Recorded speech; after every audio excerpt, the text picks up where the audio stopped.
Salut Fox, ça va, on se retrouve pour une nouvelle vidéo Lego Review. Aujourd'hui du set Lego Nexonite 70-318, le Lance Globe, sorti donc en 2016 à l'occasion de la saison 2 de la série. On va tout de suite commencer pour cette review avec les figurines. Ici, vous avez celui du Garde Royal qui n'est pas du tout exclusive, hein. On la retrouve dans pas mal de références, notamment surtout des polybags. Mais donc ici, on va avoir beaucoup de recolors, surtout avec notamment le casque. Un casque Castle, c'est classique, on va retrouver pas mal de fois dans Nextline, notamment sur les figurines de Robin. Mais donc ici, avec un recolor en bleu. Pareil pour l'armure, c'est un recolor en orange transparent, à la base, la pièce de base justement, qui est disponible dans les versions magazine de nos héros Nexo. Et pour ce qui est du torse et des jambes, après c'est commune à la figue. Pareil pour les expressions faciales qui sont au nombre de deux, juste ici donc la première et ici la deuxième. En termes d'accessoires, une lance argentée. Bon, je vous dis tout de suite, hein, je me réfère à ce que j'ai, mais ici vous avez la figurine du lanceur de flammes. Alors, aussi une figurine normalement qui n'est pas du tout exclusive, hein. Tous ces éléments sont trouvables sur d'autres figurines.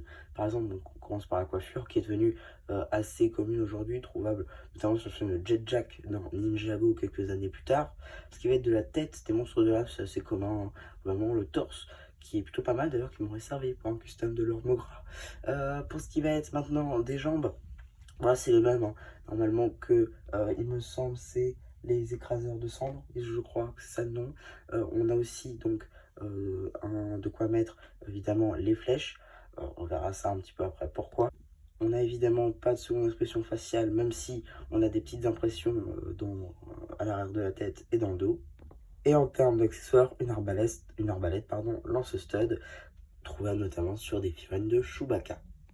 Donc voilà, mon on fait le tour des petites figues. On va pouvoir regarder tout d'abord donc le set en lui-même qui est en fait une énorme arbalète si on veut. Globalement, c'est un peu ça la fonctionnalité. On va avoir quelques petits détails quand même, avec notamment ici des petites cornes, notamment pattes d'araignée qu'on a pu voir chez Nexonite par exemple, chez Chima pardon, à l'occasion de la saison 2 avec les araignées, les petites griffes comme ceci en blanc, pareil hein, de l'autre côté. On a ici aussi hein, ces petites lames de roche un peu pierre des profondeurs, si on veut, avec donc des petits pics de lance qu'on retrouvera plein d'années derrière, donc avec Master of the Mountain, donc sur les lances de Nia.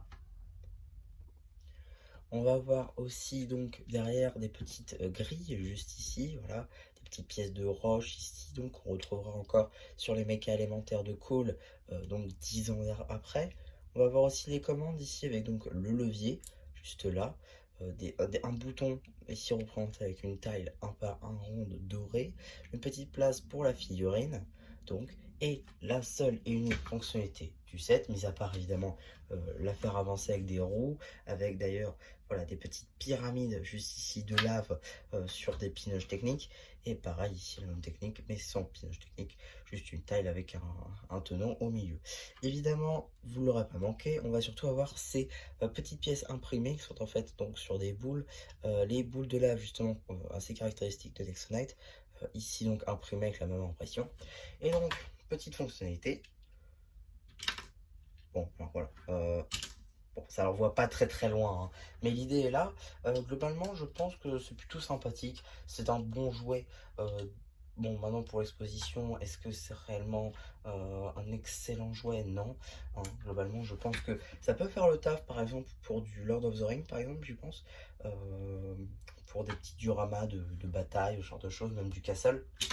Bon voilà, ça l'envoie pas très très loin, mais pour un diorama, de l'exposition, ce genre de choses, ça peut être sympathique, sans plus sur un petit bureau. Voilà, ça fait un petit set sympa avec les figurines dans certaines positions.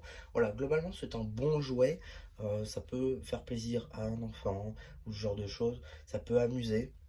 Globalement, ça permet de s'occuper. Je pense que c'est un bon jouet, il remplit globalement toutes les attentes d'un jouet, c'est-à-dire capable de s'amuser avec.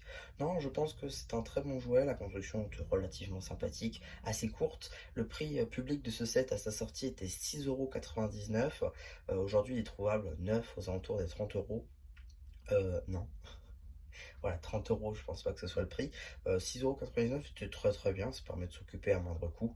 Non, globalement, je pense que c'est un très bon jouet et je vous conseille si vous arrivez à le trouver pour pas trop cher. Donc voilà un petit peu pour ma review, j'espère qu'elle vous aura plu. Surtout, n'hésitez pas à me dire ce que vous avez pensé sur le post communautaire. Et voilà, bah du coup, c'était un petit peu qui vous dit bye bye.